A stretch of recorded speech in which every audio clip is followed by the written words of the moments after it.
இந்த நாளுக்குரிய செய்திக்காக நாம் கடந்து போவோம். அப்போஸ்தலர் நடபடிகள் புஸ்தகம் 10ஆம் அதிகாரம் 2ஆம் வசனத்தை வாசிங்க. அவன் தேவ பக்தி உள்ளவனும் தன் வீட்டார் அனைவரோடும் தேவனுக்கு பயந்தவனுமாயிருந்து ஜனங்களுக்கு மிகுந்த தர்மங்களை செய்து எப்பொழுதும் தேவனை நோக்கி ஜெபம் பண்ணி கொண்டிருந்தான். அல்லேலூயா. அவன் தேவ பக்தி உள்ளவன், தான் பக்தி உள்ளவன் மாத்திரமல்ல, தன் குடும்பத்தார் அனைவரோடும் தேவனுக்கு பயந்தவனுமாய் இருந்தான் என்று வேதம் சொல்லுகிறது. நம் தனி மனிதருடைய ஜெப வாழ்க்கை ரொம்ப முக்கியம். அதோடு கூட நம்முடைய குடும்பத்தாருடைய பக்தி வாழ்க்கை குறித்து நாம் பொறுப்புள்ளவர்களாக இருக்கிறோம். அல்லேலூயா. கணவன் மனைவிக்கும், மனைவி கணவனுக்கும், பிள்ளைகள் பெற்றோர் பிள்ளைகளுக்கும், பிள்ளைகள் பெற்றோருக்கும் பொறுப்புள்ளவர்களாக இருக்கிறோம்.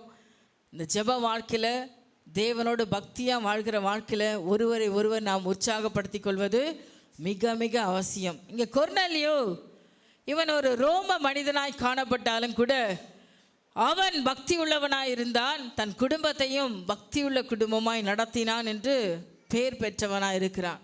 அது மாத்திரமல்ல, ஜனங்களுக்கு மிகுந்த தர்மங்களை செய்து, மிகுந்த அப்படின்னு போட்டிருக்கு பாருங்க. அப்போ நல்ல உதவி செய்கிற மனப்பக்குவம் உள்ளவனாக இருந்தான். அது மாத்திரமல்ல, அவன் எப்பொழுதும் தேவனை நோக்கி ஜெபம் பண்ணுகிறவனாய் காணப்பட்டான். எப்பொழுதும் தேவனை நோக்கி ஜெபிக்கிற மனிதன். அது மாத்திரமல்ல, அவனை குறித்து அவனை வேலைக்காரர்கள் கொடுக்கிற சாட்சி 22ஆம் வசனத்தை வாசிங்க. அதே அப்போஸ்தலர் நடபடிகள் 10ஆம் அதிகாரம் 22ஆம் வசனம். அதற்கு அவர்கள் நீதிமானும் தேவனுக்கு பயப்படுகிறவரும் யூத ஜனங்கள் எல்லாராலும் நல்லவர் என்று சாட்சி பெற்றவருமாகிய கொர்நேலியு என்னும் 100க்கு அதிபதி உம்மை தம்முடைய வீட்டுக்கு அழைப்பித்து உம்மால் சொல்லப்படும் வார்த்தைகளை கேட்கும்படி பரிசுத்த தூதனாலே தேவத்தனமாய் கட்டளை பெற்றார் என்றார்கள். அல்லேலூயா. அவன் நீதிமானும் தேவனுக்கு பயப்படுகிறவன், யூதர் எல்லாராலும் நல்லவன் என்று சாட்சி பெற்றிருந்தான் என்று சொல்லப்படுகிறது. இன்னும் அவனுடைய குணத்துக்கு சான்றா 25 வசனத்தை வாசிங்க. பேதுரு ஊழியக்காரன் வீட்டுக்குள்ளே பிரவேசித்த பொழுது கொர்நேலியு அவனுக்கு எதிர்கொண்டு போய் அவன் பாதத்தில் விழுந்து பணிந்து கொண்டான். பாதத்தில் வந்து பணியாட்டாலும் பரவாயில்ல, எழுந்து நின்று வாங்கன்னு சொல்கிறது கூட இன்றைக்கி ரொம்ப கஷ்டப்படுறாங்க மக்கள். ஊழியக்காரங்க வந்தால் கண்ணில் முடியக்காரங்க எப்படி சொல்லுங்க அப்படின்னா என்ன அர்த்தம்? அங்கே சீட் இருக்க பாரு, உட்காருங்க. அவ்வளோ மரியாதை இன்றைக்கி ஊழியக்காரங்களுக்கு. அருமையான தேவஜனமே, கொர்நேலியு யூதன் அல்ல, ஆனால் பிரஜாதியானா இருந்தாலும் கூட அவன் பார்த்திங்கன்னா ஒரு ரோம போர் சேவகர்கள் 100க்கு அதிபதியாக இருக்கான். பெரிய தலைவன். 100 பேர் அவன் கீழே வேலை பார்க்குறாங்க. நல்ல பேர் பெற்று புகழ் பெற்றவன், அதிகாரத்தில் உள்ளவன், நல்ல நற்சாட்சி பெற்றவன். எல்லா விதத்துலையும் எந்த குறையுமே அவன் வாழ்க்கையில் சொல்ல முடியல. ஆனால் அப்படியேப்பட்டவன் ஊழியக்காரங்க தன் வீட்டுக்கு வரும்போது அவன் செய்த காரியம் என்ன? பாதத்தில், அதுக்காக காலை வந்து கும்பிடணுன்றது இல்லை, மரியாதை கொடுக்க கற்றுக்கணும். ஊழியக்காரர்களுக்கு மரியாதை கொடுக்க கற்றுக்கணும். அது ரொம்ப ரொம்ப நம்முடைய வாழ்க்கையில் ஆசீர்வாதத்தை கொண்டு வரும். மேலுமாய் இங்கே நீங்கள் பார்க்கும் பொழுது இவன் இவ்வளோ பேர் பெற்றவனாய் இருந்த பொழுதும் இங்கே அந்த 10ஆம் அதிகாரம் 4ஆம் வசனத்தை வாசிங்க. அவனை உற்று பார்த்து பயந்து ஆண்டவரே என்ன என்றான். அப்பொழுது அவன் உன் ஜெபங்களும் உன் தருமங்களும் தேவனுக்கு நினைப்பூட்டுதலாக அவர் சந்நிதியில் வந்து எட்டியிருக்கிறது. இங்கே நடக்கிற சம்பவம் என்னது என்பதை நான் உங்களுக்கு சொல்ல விரும்புகிறேன். நல்லா ஜெபித்து கொண்டிருக்கும் பொழுது அந்த இடத்துல தேவ தரிசனத்தை இந்த கொர்நேலியு காண்கிறார். தரிசனத்திலே ஒரு தூதன் வந்து நிற்கிறதையும் காண்கிறார். தூதன் அவருக்கு சொல்கிறார், நீ போய் என்ன பண்ணுப்பா, பேதுருவை அழைப்பி, அவர் கடலோரத்தில் ஒரு வீட்டில் தங்கியிருக்கார், நீ போய் அவரை அழைச்சிட்டு வா. எங்கள் வானத்துலேருந்து இறங்கி வந்த தேவதூதன் இவன் ஜெப வேலையில் காத்திருக்கிறான். நடக்க வேண்டிய சம்பவம் என்னன்னு இவர் என்ன பண்ணியிருக்கலாம், டைரக்டாக இவரே சொல்லிட்டு போயிருக்கலாம். ஆனால் அவனோ அந்த தேவதூதன் கொர்நேலியு இடத்துல சொல்ல, நீ ஊழியக்கார வர வைப்பா, அவர் சொல்கிறத நீ என்ன பண்ணு. 6ஆம் வசனத்தை வாசிங்க. அவன் தோல் பதனிடுகிறவனாகிய சீமோன் என்னும் ஒருவனிடத்திலே தங்கியிருக்கிறான். அவனுடைய வீடு கடலோரத்தில் இருக்கிறது. நீ செய்ய வேண்டியதை அவன் உனக்கு சொல்லுவான் என்று இந்த தேவதூதன் சொல்லி கடந்து போகிறார். அநேக இடங்களில் இந்த தேவதூதருடைய பணிகளை வேதம் சொல்லி இருக்கிறது. தேவதூதர்கள் நம்மை காப்பாற்றுவதற்காக வைக்கப்பட்டிருக்கிறார்கள். தேவனிடத்திலிருந்து வார்த்தைகளை பெற்று நமக்கு கொடுப்பதற்காக வைக்கப்பட்டிருக்கிறார்கள். நமக்கு நன்மை செய்ய உதவி செய்ய நமக்காக கொடுக்கப்பட்டவர்கள் தான் இந்த தேவதூதர்கள். அநேக காரியங்களை தேவதூதர்கள் நமக்கு செய்கிறார்கள். அதற்காக பலவிதமான பணிகளினாலே தேவன் அவர்களை வைத்திருக்கிறார், ஒவ்வொரு பணியை செய்வதற்கு. அப்படி அமைக்கப்பட்டவர் தான் லூசிஃபர். என்ன வேலை செஞ்சுட்டு இருந்தார்? கர்த்தரை ஆராதிக்கிற வேலை. பேண்ட் மாஸ்டர் அவர் தான். Worship leader. வர்ஷிப் லீடர்லாம் ரொம்ப ஜாக்கிரதையாக தான் இருக்கணும். என்ன விசாசி எங்கே வேணால் நம்மளை எப்படி என்ன வேணாலும் தள்ளுவான். வர்ஷிப்பில் கர்த்தரை மட்டும்தான் ஆராதிக்கணும், வேறு எந்த மனுஷனையும் முன்னிறுத்த கூடாது. நம்ம சிந்தனையிலையும் ஆவியிலையும் தேவனை மாத்திரம் முன்னிறுத்தி ஆராதிக்கணும். கொஞ்சம் நம்ம சுயத்துலேயும் சுயபலத்தில் சாஞ்சோம் அப்படின்னா லூசிபருக்கு உண்டான நிலை நம்முடைய வாழ்க்கையில் உண்டாகும், நாம் தள்ளப்படுவோம். அருமையான தேவஜனமே, ஆராதனை வேலை என்பது கர்த்தரை மட்டும்தான் ஆராதிக்கிற நேரம். அல்லேலூயா. மேலே நிற்கிறவங்களா இருந்தாலும் சரி, கீழே நிற்கிறவங்களா இருந்தாலும் சரி, எல்லோருமே இங்கே மியூசிக் வாசிக்கிறவங்க, சிஸ்டம் ஒர்க் பண்ணுறவங்க எல்லாருடைய சிந்தையும் எங்கே தான் இருக்கணும்? கர்த்தரை ஆராதிக்கணும் என்பதில் மாத்திரம் இருக்கணும். அப்போ தான் அங்கே தேவனுடைய கிரியையை நம்ம பார்க்க முடியும். அல்லேலூயா. சரி, அது அல்ல இன்னைக்கு டாபிக். இன்னைக்கு உண்மையாய் நான் உங்கள் மத்தியில் சொல்ல விரும்பின காரியம் என்னவென்று சொன்னால், இங்கு தேவதூதன் அவன் பணிக்காய் அனுப்பப்பட்டான். போய் சொல்லிட்டான் நியூஸு, நீ அவரை வர வைப்பான். ஏன் டைரெக்டாக அவர் என்ன செய்யணுன்றதை இவரே சொல்லிட்டு போயிருக்கலாம். ஆனால் அவர் போய் நீ போய் அந்த சீமோனை கூப்பிடுப்பா, பேதுருவை கூப்பிடுப்பா அப்படின்னு சொல்லிட்டு போனார். என்ன பேதுரு சொல்ல அழைக்கப்பட்டான்னு சொல்லி நீங்கள் பார்க்கும்போது 11ஆம் அதிகாரம் 13ஆம் வசனத்தை வாசிங்க. அவனோ தன் வீட்டிலே ஒரு தேவதூதன் நிற்கிறதை கண்டதாகவும், யோப்பா பட்டணத்தில் இருக்கிற பேதுரு என்று மறுபேர் கொண்ட சீமோனை அழைக்கும்படிக்கு மனுஷரை அவ்விடத்திற்கு அனுப்பு. நீயும் உன் வீட்டார் அனைவரும் செய்ய வேண்டிய காரியம் என்னன்றது இங்க தான் சொல்றார் பேதுரு. நீயும் உன் வீட்டார் அனைவரும் ரட்சிக்கப்படுவதற்கு ஏதுவான வார்த்தைகளை அவன் உனக்கு சொல்லுவான். ஏன் தேவதூதனால சொல்ல முடியாதா? ரட்சிப்புக்கு ஏதுவான வார்த்தைகளை தேவதூதன் வாயிலிருந்து சொல்ல முடியாதா? சொல்ல முடியும். அல்லேலூயா. மரியாளுக்கு பேசின தேவன், யோசேப்போடு பேசின தேவன், தானியேலோடு தூதர்களை கொண்டு பேசின தேவன், வெளிப்படுத்தின சுவிசேஷத்தில் யோவானோடு பேசின தேவன், இங்கு கொர்நேலியோட்ட பேசும்போது மட்டும் அவர் எதுவுமே சொல்ல, நீ ஊழியக்கார கூட்டிட்டு வாப்பா, அவர் மூலமாக நீ செய்ய வேண்டியது என்னது என்பதை நான் உனக்கு சொல்லுவேன் என்று சொல்லிட்டு இங்கே சொல்கிறாரு, ரட்சிப்புக்கு ஏதுவான வார்த்தைகளை அவன் உனக்கு சொல்லுவான் என்று அந்த தூதன் தனக்கு சொன்னதாகவும் எனக்கு அறிவித்தான் சொல்லப்படுது. அப்போ தூதன் பேதுருவை கொண்டு வந்து என்ன சொல்லணும்னு நினச்சாரு? ரட்சிப்புக்கு ஏதுவான வார்த்தை. கொர்நேலியோ குடும்பத்துக்கு ரட்சிப்புக்கு ஏதுவான வார்த்தையை பேதுருவின் மூலமாய் சொல்ல வைக்கிறார் தேவஜனமே. அருமையான தேவஜனமே, இங்கே நீங்கள் பார்த்தீங்கன்னா ஒரு மனுஷனை கொண்டு தான் இந்த உலகத்து மக்களை ரட்சிக்க முடியும். தூதர்கள் எத்தனை காரியங்களை செய்தாலும் உங்கள் ரட்சிப்பு கேட்ட வார்த்தையை தூதன் வந்து சொன்னால் உங்களுக்கு புரியுமா? தூதர் பாஷைகளை பேசினேன்னு பவுல் சொல்கிறார். ஆனால் நம்ம எல்லாருக்கும் தூதரோட பாஷை புரியுமா? பவுலுக்கு புரிஞ்சிச்சு, நமக்கு புரியுமா? இன்றைக்கி நீங்கள் இருக்கிற அத்தனை பேரும் யாரோ ஒரு மனுஷன் உங்களுக்கு ரட்சிப்பின் அனுபவத்தை ஒரு வார்த்தை சொன்னபடினால தான் உங்கள் வாழ்க்கையில் ரட்சிப்பை நீங்கள் பெற்றிருக்கிறீங்களா? ஆமாவா இல்லையா?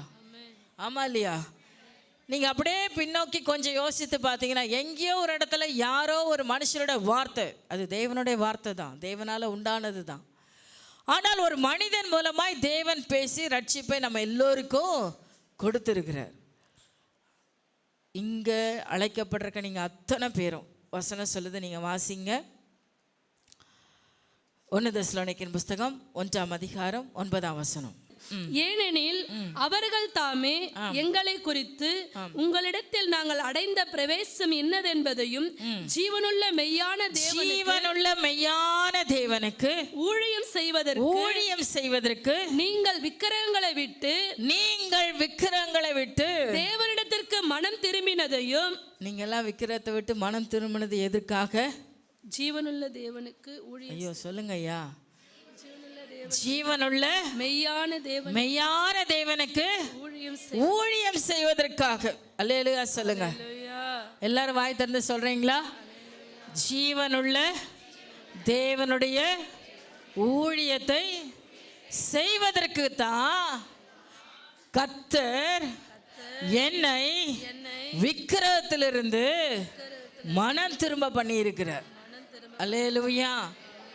இன்னும் ஒரு வசனத்தை வாசிங்க. 1 பேதுரு புஸ்தகம் 2ஆம் அதிகாரம் 9ஆம் வசனம். நீங்களோ உங்களை அந்தகாரத்தினின்று தம்முடைய ஆச்சரியமான ஒளிக்கு ஒளியினிடத்திற்கு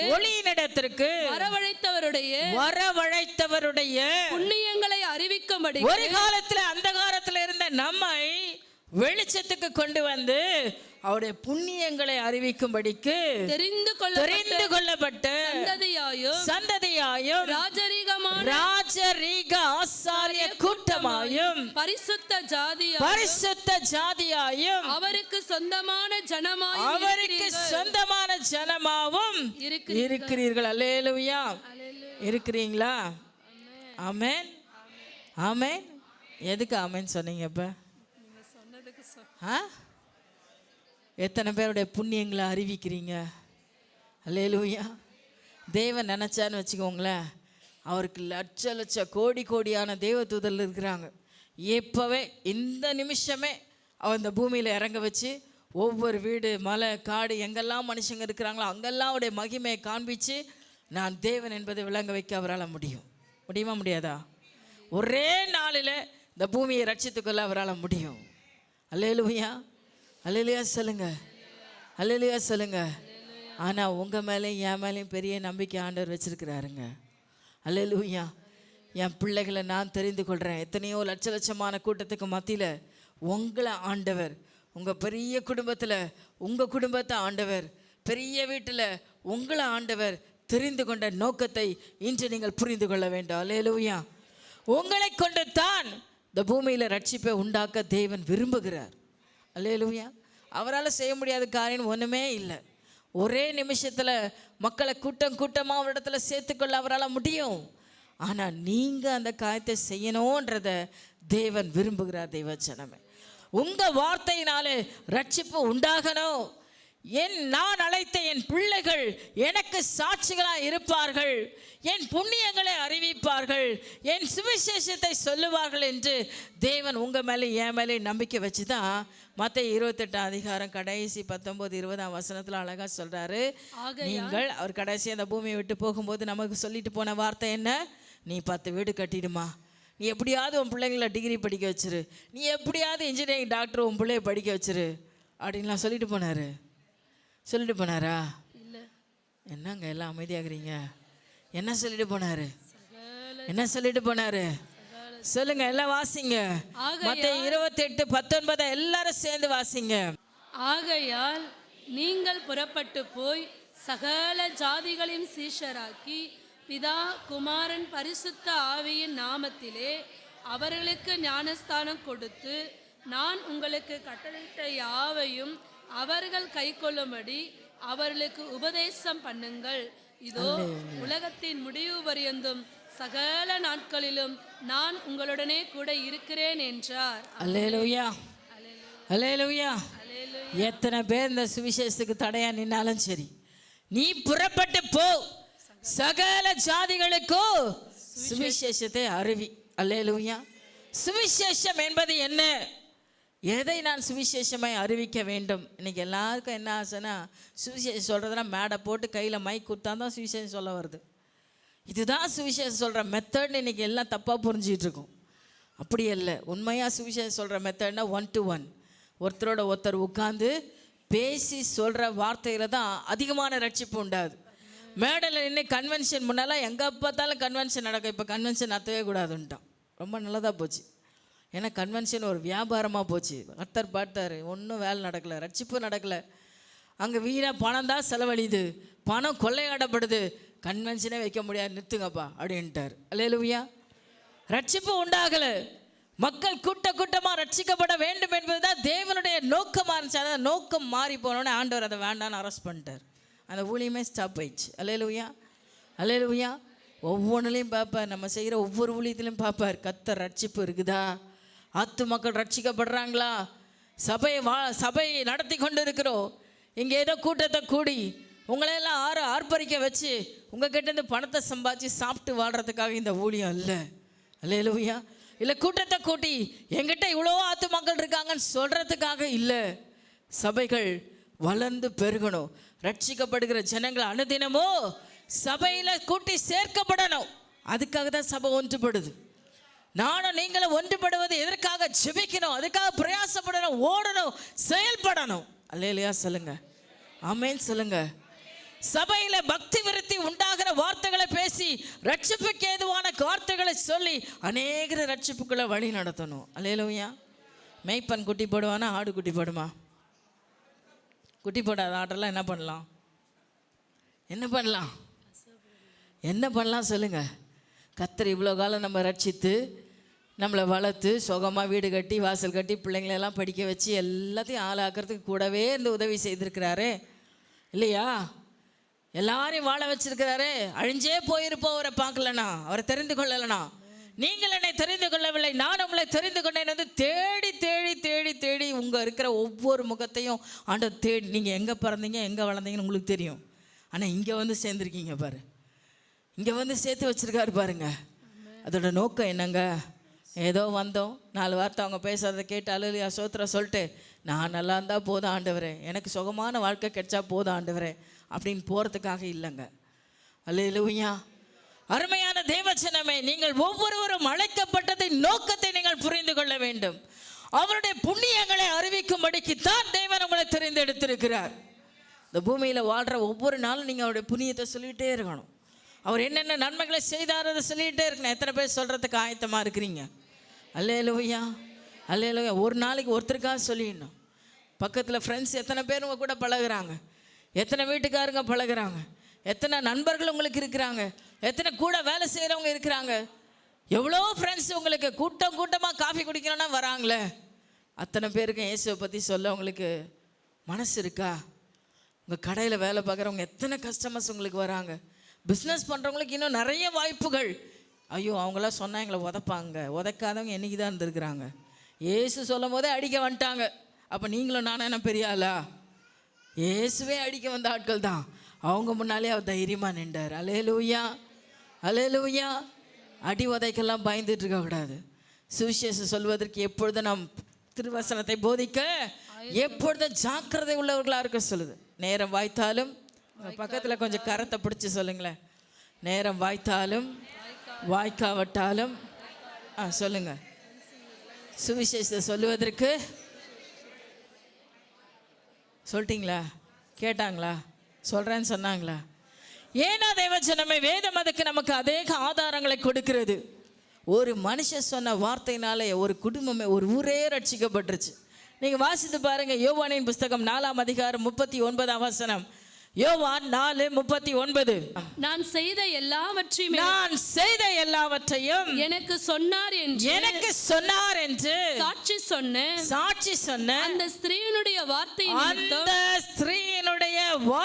கேட்டு அந்த ஊரில் உள்ள சமாரியரில் அநேகர் அவர் மேல் விசுவாசம் உள்ளவர்கள் ஆனார்கள். அல்லேலூயா சொல்லுங்க. ஒரே ஒரு அம்மா, எல்லாராலையும் புறக்கணிக்கப்பட்டவங்க, அந்த சந்ததியே அவர் புறக்கணிக்கப்பட்ட சந்ததி. ஆனால் அந்த ஒரு அம்மா சொன்ன வார்த்தை, இயேசு என்னோட பேசினார், அவர் எனக்கு நன்மையை செய்தார் என்று சொன்ன ஒரு வார்த்தை அந்த ஊரையே ரட்சிப்புக்களை நடத்திடுச்சு. அல்லேலூயா சொல்லுங்க, அல்லேலூயா சொல்லுங்க. அப்போ இங்கே இருக்கிற அத்தனை பேரும் நீங்கள் சொன்னீங்கன்னா எவ்வளோ பேர் இங்கே நிரம்பி இருப்பாங்க? காலி இடம் இருக்குமா? இருக்குமா? அடுத்த வாரம் உங்கள் பக்கத்து வீட்டுக்காரெலாம் வந்துடுவாங்களா? அல்லேலூயா. நான் அல்லேலூயா மட்டும் பாதி தான் வருது. வருவாங்களா? 10 வருஷம் 20 வருஷம் ஆச்சு ரட்சிக்கப்பட்டு நீங்கள் ஒரு ஆத்மா சபையில் நீங்கள் கொண்டு வந்து சேர்க்கறதுக்கு எவ்வளோ பிரயாசப்பட்டிருக்கீங்களா?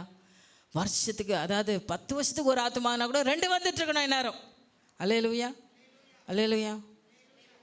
ஒரு சொல்ல என் பேத்தியை நான் கூட்டின்னு வந்துட்டேன், என் பேரனை நான் கூட்டின்னு வந்திருக்கேன். அதெல்லாம் ஆத்துமா இல்லை, அது கர்த்தர் உனக்கு கொடுத்த சந்ததி, அது அதுக்கு தான் சொந்தம். அதல்ல, தேவன் நம்முடைய பகுதியில் இருக்கிற விக்கிரகம் எங்கே பெருகுதோ அங்கே பாவம் பெருகும், தேவனுடைய கிருபையும் பெருகும்னு சொல்லப்பட்டிருக்கு. கர்த்தர் தேவ ஆட்களோ வேலை, அதாவது அறுப்பு மிகுதி, வேலை ஆட்களோ கொஞ்சம் ஆட்களை அனுப்பும்படி நீங்கள் தேவனிடத்தில் வேண்டிக் கொள்ளுங்கள் என்று சொல்றார்.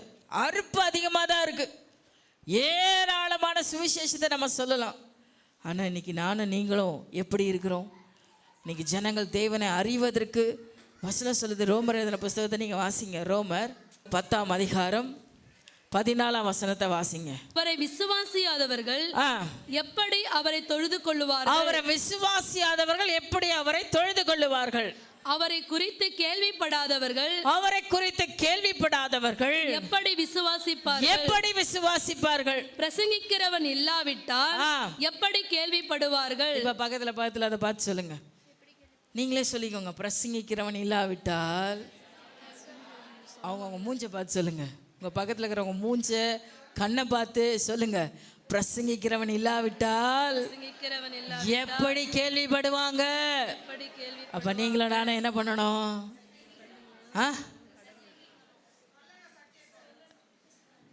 இங்க சொல்லணும். சத்தியம் நான் சொல்லியிருக்கேன், பிரசங்கிக்கணும்னு சொல்றேன்.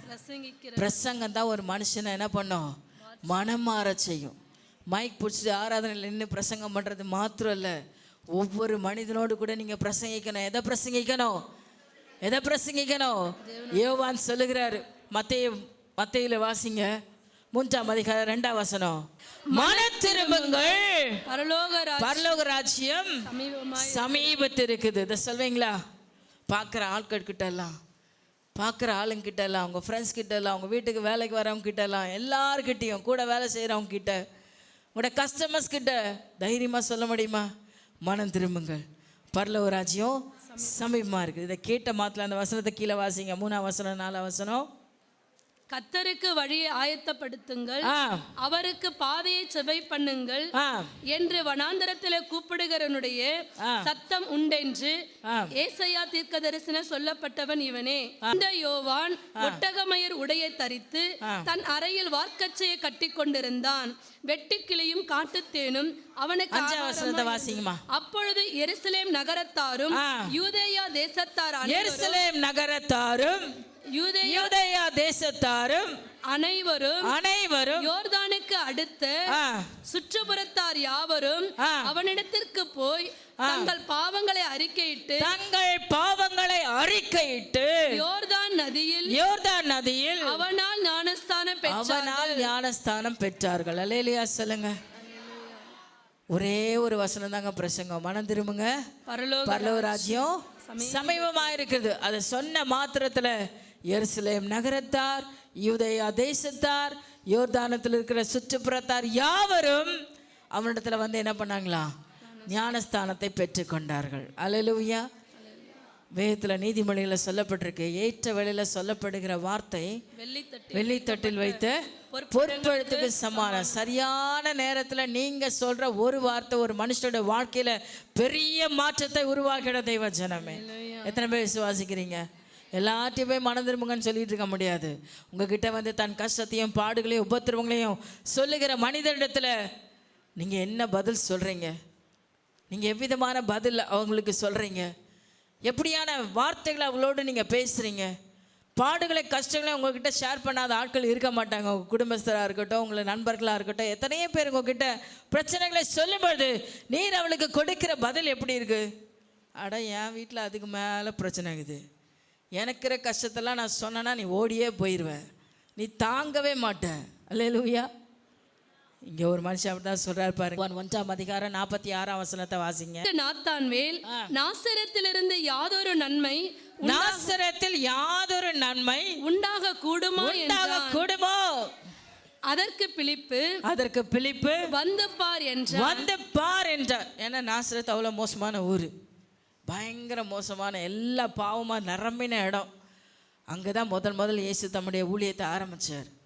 இப்போ கேட்குறாரு, ஐயோ அது அவ்வளோ மோசமான ஊராச்சு, அங்கே போய் என்னப்பா இருக்க போகுது, நல்லது நடக்க போகுது, என்ன வந்து கூப்பிடுற? இல்லை, பிலிப்பு சொல்கிறார், வந்து பார். அவர் பண்ண பிரசங்கம் அவ்வளோதான்.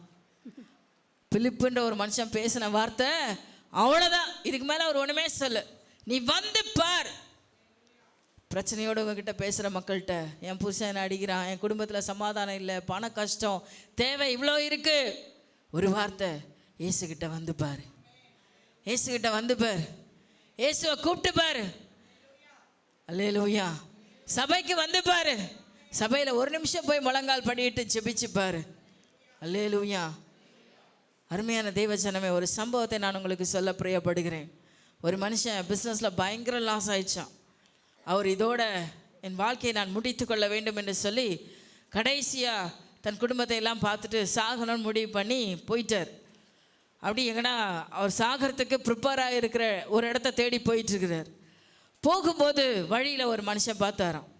என்ன இவ்வளோ சோகமாக போகிறேன், என்ன டல்லாக இருக்காடி? இல்லை, எனக்கு கொஞ்சம் மனசு கஷ்டம், மனசு வருத்தம்.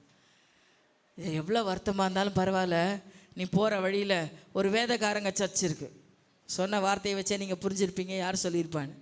ஒரு வேதக்காரங்க சர்ச் இருக்கு, நீ அங்கே போ, அங்கே போய் கொஞ்ச நேரம் உட்காந்துட்டு போ அப்படின்னு சொன்னாராம். நீ அவன் செய்ய போகிறது இவனுக்கு தெரியாது, ஆனால் நீ போய் அங்கே உட்காந்துட்டு போ அப்படின்னு சொன்னாராம். சரி, என்னமோ இந்த மனுஷன் சொல்கிறாரேன்னு போகிற வழியில் சர்ச்சை பார்த்தாரு, உள்ளே போய் உட்கார்ந்தாரு.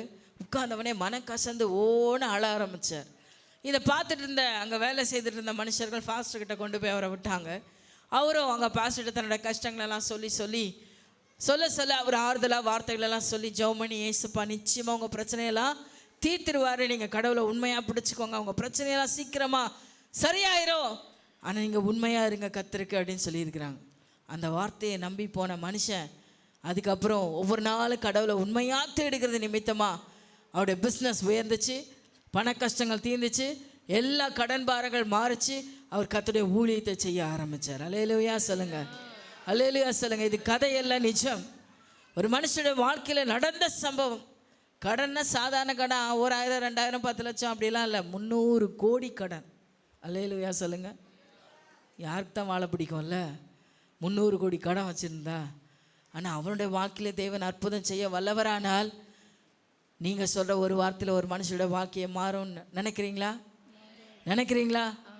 எத்தனை படிக்கிற பிள்ளைங்க உங்கள் ஃப்ரெண்ட்ஸ் உங்ககிட்ட பேசுவாங்க, என் குடும்பத்தில் இவ்வளோ பிரச்சனை இருக்குது, படிக்க முடியல, எனக்கு இவ்வளோ கஷ்டங்கள் இருக்குது, என்னைக்காவது வா நம்ம 2 பேர் ஜெபம் பண்ணலாம், ஏசுப்பா உன் வாழ்க்கையில் காரியங்களை மாற்றிடுவார் சொல்வீங்களா? இனிமேலா சொல்வீங்களா? ஒரே ஒரு ஆள் தான் தலையாட்டுது, அதுவும் மெதுவாக. மற்றதெல்லாம் யோசிக்குது இதை சொல்கிறது. ஆனால் மற்ற காரியத்தெல்லாம் சொல்லி பாருங்க, உடனே அடுத்த ஸ்பாட்டில் என்ன பண்ணோம், ஊருக்கே நியூஸ் பரவிடும். அல்லேலூயா. அருமையான தேவஜனமே, இன்றைக்கி நீங்கள் பேசுகிற ஒரு வார்த்தை இன்றைக்கி ஒரு மனுஷனோட வாழ்க்கையை தலைகீழாக மாற்ற தேவன் வல்லவராக இருக்கிறார். அல்லேலூயா. நீங்கள் யார்கிட்ட பேச போகிறீங்க, என்ன பேச போகிறீங்க, இதை பற்றிலாம் நீங்கள் கவலைப்பட வேண்டாம். ஆண்டவர் சொல்றேன், ராஜாக்களுக்கு முன்பாக பிரபுக்களுக்கு முன்பாக நிற்கும்போது நீ என்ன பண்ணாத, என்ன பேசுவேனோன்னு நீ கவலைப்படாது, நீ வாயை தர, நான் உன் கூட இருந்து பேசுவேன்னு சொல்கிறேன். யாருக்கு என்ன வார்த்தை தேவை என்பது அவருக்கு தெரியும். நீங்கள் உங்கள் வாயை மட்டும் திறக்கிறதுக்கு ரெடி, பேசுறதுக்கு தைரியமாக இருந்தால் போதும். நிறைய இடத்துல பேசணும்னு தோணும், ஆனால் நம்ம என்ன பண்ணுவோம், வெக்கப்பட்டுட்டு வந்துடுவோம். அவங்க நம்ம வார்த்தையை கேட்பாங்களா, நம்ம சொன்னால் அவங்க என்ன நினைப்பாங்க, இதை சொல்கிறதுனால அவங்களுக்கு எவ்வளோ கஷ்டமாக இருக்கும். அநேக நேரம் நான் அந்த காரியத்தை செஞ்சுருக்கேன், அதுக்காக ஆண்டவருடைய சமூகத்தில் அநேக நேரம் மன்னிப்பு கேட்டது உண்டு. ஆனால் இப்போல்லாம் பயப்படுறதே இல்லை. யார் எங்கே கேட்டாலும் அந்த வார்த்தையை சொல்லிட்டு வந்துரு, அவன் கேட்குறான் கேட்கல, அதை பற்றி நம்மளுக்கு கவலை இல்லை. என் பிள்ளைங்க பக்கத்தில் ஏம்மா வாய முடின்னு சும்மா வர மாட்டியா, ஏம்மா அப்படி பேசினே வர, நான் பேசுகிற ஆள் கிடையாது, அப்படி பேசுகிற ஆள் சுபாவம் எனக்கு கிடையாது. ஆனால் இன்றைக்கு பரிசுத்த ஆவியானவரை, இங்கே நீங்கள் அப்போஸ்தலர் நடவடிக்கைகள் 1ஆம் அதிகாரத்தில் சொல்லப்பட்டிருக்கு, பரிசுத்த ஆவியானவர் அவர்கள் மீது இறங்கினார். அவர்கள் உடனே என்ன பண்ணாங்க, எருசலேமிலும் சமாரியாவிலும் யூதாவிலும் சாட்சிகளாக இருந்தார்கள் சொல்லப்படுது. பரிசுத்த ஆவியானவர் உங்கள் மேலே இருக்கிறாரனா உங்கள் வாயை ஒருத்தரும் கட்டி வைக்க முடியாது. அல்லேலூயா, அல்லேலூயா. அப்போ பிரச்சனை எங்கே நீங்கள் கண்டுபிடிங்க. நாம் இன்னும் முழுமையாக பரிசுத்த ஆவியானவருக்கு விட்டு கொடுக்கல என்பதுதான் காரணம். ஒருவேளை உங்களுக்கு சுவிசேஷத்தை சொல்ல பயம் இருக்குமானால், ஆண்டவரை குறித்து தைரியமாய் பேசுவதற்கு உங்களுக்கு பலன் இல்லாமல் இருக்குமானால், நீங்கள் இன்னும் பலன் அடையணும். பரிசுத்த ஆவியானவர்கிட்ட பலன் அடையணும். அவருடைய சமூகத்தில் அபிஷேகம் பெறணும். யாரிடத்துல தைரியமாக சுவிசேஷம் சொல்வதற்கு சந்தோஷமாக இருங்க. நீங்கள் சொல்கிற ஒரு வார்த்தை ஒரு குடும்பத்தை காப்பாற்றும்.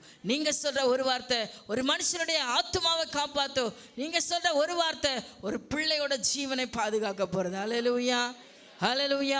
அந்த ஏக்கத்தோட அந்த தாகத்தோட நீங்கள் சொல்வீங்கன்னா ஆண்டவர் உங்கள் வாயின் வார்த்தையில் வல்லமையை உருவாக்கி கொடுப்பார். தெய்வச்சனமே, இப்படியாய் ஆண்டோடைய வார்த்தையை சுவிசேஷத்தை பிரசங்கிக்கிற ஒவ்வொருவர் மீதும் தேவன் பிரியமாக இருக்கிறார். நீங்கள் வாசிங்க ரோமர் 14:18 வாசிங்க.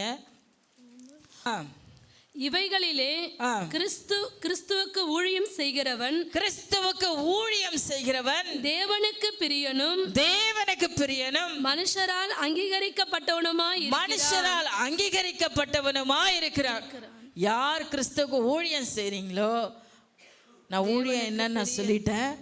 நீங்க சொல்ற சமயத்துக்கு ஏற்ற வார்த்தை இயேசுதான் தெய்வம் என்பதை அவருடைய இருதயத்துக்கு புரியும்படியா வளவளவளன்னு மணிக்கணக்காக பேச வேண்டாம். நீங்கள் சொல்கிற நச்சுன்னு கொடுக்குற ஒரு வார்த்தை போதும், அவன் வாழ்க்கையில் பெரிய மாற்றத்தை உருவாக்கணும். அல்லேலூயா. அப்படி நீங்கள் செய்கிற அந்த ஊழியத்தை ஆண்டவர் பார்க்கும்போது தேவனுக்கு நீங்கள் பிரியமுள்ள ஜனமாய் மாறுகிறீர்களாம். அல்லேலூயா. மனுஷராலே உங்களுக்கு சமாதானம் உண்டாகும். யோவான் 15:4 வாசிங்க. நான் உங்களுக்கு கற்பிக்கிற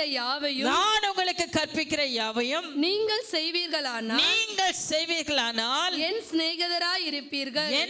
பிதாவுக்கு சிநேகிதரா மாறுறீங்க. அவருடைய ஊழியத்தை நீங்க செய்வது நிமித்தமா யாருக்கே சிநேகிதரா மாறிடுறீங்க. அல்லேலூயா. சிநேகிதம் என்பது நம்ம எல்லாரும் கடந்து வந்த ஒரு நல்ல உறவு.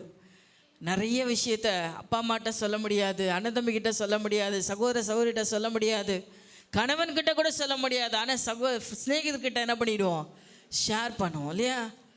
அப்போ அவர் சொல்கிறார், நான் உனக்கு சிநேகிதனாக இருப்பேன்றார். அல்லேலூயா. உங்கள் இருதயத்தை அவர்கிட்ட ஊற்றுவதற்கு அவர் திறந்து கொடுக்குறார். நீங்கள் என்ன சொன்னாலும் உங்களுக்கு செய்வார். சிநேகிதனுக்காக அவர் சொல்கிறாரு, நான் உங்களுக்கு சிநேகிதனாக இருப்பேன்றார். அந்த சிநேகித அன்பு எப்பேற்பட்டதுன்னு என்று நீங்கள் ஒவ்வொருவரும் உணர்ந்திருப்பீங்கன்னு நினைக்கிறேன். அநேக பிள்ளைங்க பார்த்தீங்கன்னா தனக்கு ஒரு 2 பிள்ளைங்க போன மாதத்தில் நினைக்கிறேன், 2 பிள்ளைங்க, ஒரு பிள்ளை 2 பேரும் ஃப்ரெண்ட்ஸு, 2 பேரும் வண்டியில் போயிருக்காங்க. ஓட்டிகிட்டு போனவன் பயங்கர ஃபாஸ்ட்டாக போயிட்டு ஒரு குட்டி யானையில் இடிச்சிட்டான். இடித்து அவன் கீழே விழுந்து ஒரு அடியும் படல. பின்னாடி இருந்தவன் எகிரி கீழே விழுந்ததுனால பக்கத்தில் வந்த லாரி அவன் தலைமையில் ஏறி போயிடுச்சு. ஸ்பாட் அவுட்டு, மூளை பசங்கி அப்படியே மண்டை நொறுங்கி கிடக்குது ரோட்டில். அந்த ஓட்டிகிட்டு வந்த பையன் மாரில் அடிச்சுட்டு அழுகிறான். அந்த பையனை பார்த்து தரையில் அடித்து அவன் அழுது அழுது அழுது ரத்தமே கண்ணீராக வர அளவுக்கு அப்படி அழுகிறான் நடு ரோட்டில் வச்சுட்டு. அல்லேலூயா. சிநேகிதனுடைய அன்பு எவ்வளோ பெருசு இல்லை. இன்றைக்கி நானும் நீங்களும் சேதப்படுவதை நம்முடைய தேவன் பார்த்துட்டே இருக்க மாட்டார். நீங்கள் சுவிசேஷம் சொல்லுகிறது நிமித்தமாக உங்களுக்கு ஒரு வேளை உபத்திரம் வரும், பாடு வரும், பிரச்சனை வரும் அப்படின்னா அவர் நின்று வேடிக்கை பார்க்கவே மாட்டார். அல்லேலூயா. உங்கள் பக்கத்தில் நிற்பார், உங்களுக்கு வேண்டிய நன்மைகளை செய்வார், உங்களுக்கு தேவையான அனுகூலமான பலனை அவர் கொடுக்க வல்லவராக இருக்கிறார். அந்த நேரத்தில் சமைக்கேற்ற காரியங்களை உங்களுக்கு செய்ய அவர் வல்லமையில் தெய்வனாக இருக்கிறார். அருமையான தெய்வச்சனமே, அரபு தேசத்தில் நடந்த ஒரு சம்பவம், அதை நான் ஒரு புஸ்தகத்தில் படித்தேன், என்னால் மறக்கவே முடியாது. 2 பெண்கள் ஆண்டவரை அறிந்து கொண்டார்கள். அவர்களாகவே தேவனை அறிஞ்சிட்டாங்க, யாரும் அவங்களுக்கு சொல்லிக் கொடுக்கல. அந்த பெண் பிள்ளைகள் 20-25 வயசுக்குள்ளே இருக்கிறவங்க 2 பேர் சகோதரிகள் தேவனை அறிந்த நிமித்தமாக அநேகருக்கு அவங்க ஆண்டவரை பற்றி சொல்லிக்கிட்டே வந்திருக்காங்க. இது அந்த அரசாங்கத்துக்கு தெரிய வந்துச்சு. அவங்கள பிடிச்சி சிறையில் வச்சுட்டாங்க. சும்மா சிறையில் வைக்கல, அவங்கள படுத்தின கொடுமைகளுக்கு அளவே இல்லை. அவங்கள கன்னித்தன்மை கெடுக்கல, மற்ற எல்லா விதத்துலேயும் அவங்கள எவ்வளோ சித்திரவதை பண்ணமோ. அதாவது அவங்க போகிற வர அந்த போலீஸ்காரங்க, அந்த ஜெயிலர்ஸ் எல்லாம் முன்னாடியே வந்து அவங்க முகத்திலே யூரின் பாஸ் பண்ணுவாங்களாம். நல்ல கம்பளி துணியில் நான் எல்லாரையும் யூரின் பாஸ் பண்ண வச்சு அந்த துணியை கொண்டு வந்து இதை போத்திட்டு படுங்கன்னு சொல்லி அவங்க மேலே போடுவாங்களாம். எப்படி அந்த நாத்தத்தில் எப்படி இருந்திருப்பாங்கன்னு நீங்கள் யோசிச்சு பாருங்கள். அது அரபு பெண்கள்லாம் எப்படி இருப்பாங்கன்னு உங்களுக்கு எல்லாம் தெரியும், எவ்வளோ அழகாக இருப்பாங்க. அந்த நாத்தத்துலேயும் சாப்பிட ஆகாரம் இல்லை, சாப்பாடெல்லாம் புழுப்புடுத்த சாப்பாடு. இப்படி பல நாள், 1 நாளில் 2 நாளில் பல வருஷம் அவங்க கொடுமைகளை அனுபவிச்சிருக்காங்க. அதை விவரித்து என்னால் சொல்ல முடியல. அவங்க பட்ட கொடுமைகள் எல்லாம் அவ்வளோ வேதனைப்படுத்தியிருக்காங்க. ஆனால் அத்தனை வேதனையிலும் அந்த 2 பேரும் நடுராத்திரில், ஏன்னா பகலில் ஜெபம் பண்ணால் எல்லாரும் பார்த்துருவாங்க, எல்லாரும் தூங்கினதுக்கப்புறம் நடுநிசை வேளையில் 2 பேரும் கரங்கோத்து ஜெபிப்பாங்களாம். கொஞ்சம் யோசித்து பாருங்கள், இந்த பாடு மத்தியில் யாருக்கு ஜெபிக்கணும்னு தோணும்? நமக்கு சின்ன சின்ன காரியம் வந்துட்டாவே நமக்கு என்ன ஜெபம் வர மாட்டேங்குதுல்ல? சின்ன சின்ன பிரச்சனைகள் வந்தாலும் ஜெபம் வர மாட்டேங்குது. ஆனால் அந்த சகோதரர்கள் விடாப்படியாக கண்ணீர் விட்டு ஜெபித்ததை அந்த நாளில் இரவு வேலையில் இருந்த ஒரு மனுஷன் பார்த்துருக்கார். பார்த்துட்டு அவங்கள பயமுறுத்த கிட்ட வந்தவன் அவங்கள சுற்றி ஒரு அக்கினி எரிஞ்சிட்டுறதை பார்த்தாங்களாம். அந்த 2 பேருக்கு சுற்றி அக்கினி எறிகிறத பார்த்து அந்த மனுஷன் அப்போவே மனம் திரும்பி இருக்கார். இது என்ன அற்புதம் அவங்க கிட்ட கேட்கும் போது தான் அவங்க சுவிசேஷத்தை சொல்லி அவருக்குள்ள பெரிய அற்புதங்களாக ஆண்டவர் செய்ய வச்சுருக்கார். இப்படி கொஞ்சம் கொஞ்சமாக அந்த சிறைச்சாலை இருந்த ஒவ்வொருவருக்கும் ஆண்டவராக இயேசுவை பற்றி சொல்லி கடைசியில் இந்த சிறைச்சாலையே பெரிய ப்ரேயர் நடத்த ஆரம்பிச்சிட்டாங்களாம். அல்லேலூயா. அநேகர் ரட்சிக்கப்பட்டாங்க, போலீஸ்காரர் ரட்சிக்கப்பட்டாங்க, அந்த ஜெயிலில் இருந்த கைதிகள் ரட்சிக்கப்பட்டாங்க. அல்லேலூயா. அவங்க இதெல்லாம் பயந்து சுவிசேஷம் சொல்வதற்கு ஒருவேளை பயந்து அவங்க அமைதியாக இருந்திருப்பாங்க அப்படின்னா இவ்வளோ பெரிய ரட்சிப்பு உண்டா இருக்குமா? நீங்கள் யோசிச்சு பாருங்கள். பாடுகள், உபத்திரவங்கள் ஒரு நாள் நம்முடைய சுவிசேஷத்துக்கு தடையாக இருக்கவே கூடாது. நம்ம எப்பொழுதும் கர்த்தருக்கென்று ஊழியம் செய்யலாம் பிள்ளைக்கணும். கர்த்தர் சொல்கிறாரு, ஒருவன் எனக்கு ஊழியம் செய்வானானால். இன்றைக்கி ஊழியன்னா தப்பாக புரிஞ்சுக்கிறாங்க மக்கள் எல்லாமே. எப்படி தப்பாக புரிஞ்சுக்கிறாங்க அப்படின்னா, இன்றைக்கி பெரிய இந்த மாதிரி மைக் பிடிச்சி பிரசங்கம் பண்ணுறது இல்லை ஆராதனை நடத்துறது அது மட்டும்தான் ஊழியம் அப்படின்னு நினச்சிக்கிறாங்க. உண்மையாக இது ஊழியமே கிடையாது. அல்லேலூயா. இது என்ன கிடையாது? ஊழியமே கிடையாது. உங்களை வழிநடத்துவதற்காக சொல்லப்படுகிற இந்த பிரசங்கம் இது தேவனுடைய ராஜ்யத்தில் உங்களை கொண்டு போய் நிறுத்துவதற்கு நாங்கள் படுகிற பிரயாசம். ஆனால் உண்மையாக தேவன் விரும்புகிற ஊழியம் என்ன தெரியுமா? ஒரு மனுஷனும் கெட்டு போகக்கூடாது. ஒரு மனுஷனும் கெட்டு போகக்கூடாது. நீங்கள் அழிஞ்சு போகிற ஆத்துமாக்களுக்கு ஒருத்தருக்கு சுவிசேஷம் சொல்கிறீங்க பாருங்கள். வேதம் சொல்லுது, ஒரு மனுஷன் ஒரு பாவி மனம் திரும்பினா பரலோகத்தில் என்ன உண்டாகுதுங்களா? மிகுந்த சந்தோஷம் உண்டாகுது. அல்லேலூயா சொல்லுங்க, அல்லேலூயா சொல்லுங்க. அப்போ ஊழியம் என்பது எது என்பதை நீங்கள் புரிந்து கொள்ளுங்க. நீங்கள் ஒரு மனுஷன், தேவனை அறியாத ஒரு மனுஷனுக்கு ஆண்டவருடைய நாமத்தை சொல்லுகிற அந்த நொடி பொழுது தான் தேவனுடைய இருதயம் களி கூறுது. அல்லேலூயா, அல்லேலூயா சொல்லுங்க. அதை செய்வதற்கு எத்தனை பேர் ஆயத்தமாக இருக்கிறீங்க?